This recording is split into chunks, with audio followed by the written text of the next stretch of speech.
bloodiest and costliest sieges of World War II.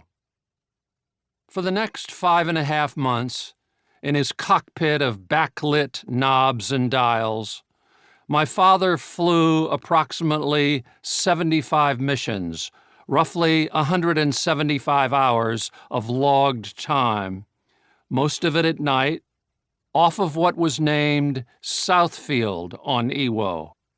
His type of aircraft was a sleek and lethal thing, poisonous as the spider from which she'd taken her name, a combination fighter-bomber, a pursuit ship from the Northrop Aircraft Corporation, with a twin-boom tail design and with a crew of 3, pilot, radar operator, gunner.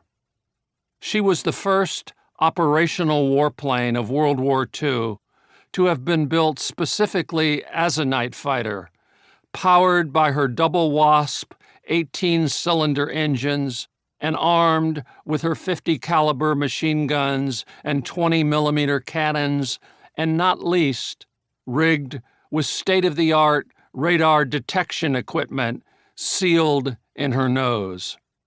Her M2 Browning machine guns, mounted in a rotating 360-degree turret atop the fuselage, could fire 800 rounds per minute, 560 rounds of ammo per gun, and all 4 guns able to fire simultaneously. She could carry 500-pound bombs, and even more than that on occasion. Altogether, she was like a small, tight orchestra of violence. Like my dad, the Black Widow was coming very late into the war, at least into the shooting war, but she carried an undeniable mystique. I think it had to do with the idea of dark, of stealth, of working under cloud cover or in the glow of moonlight. Fighting the night, I've heard my father call it, with the poetry of which he was often unconsciously capable.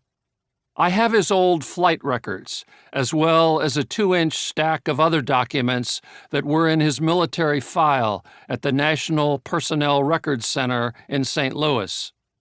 There was a large fire there in 1973, but somehow my dad's entire military service record was saved. I've also acquired some of his old mission reports from Iwo. They were in a different government repository in Montgomery, Alabama.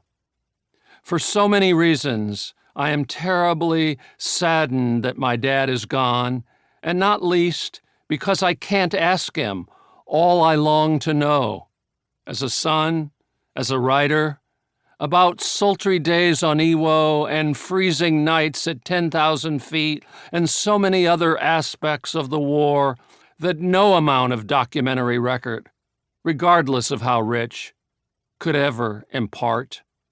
I got him to talk about some of it in the years before he died, but never for long enough.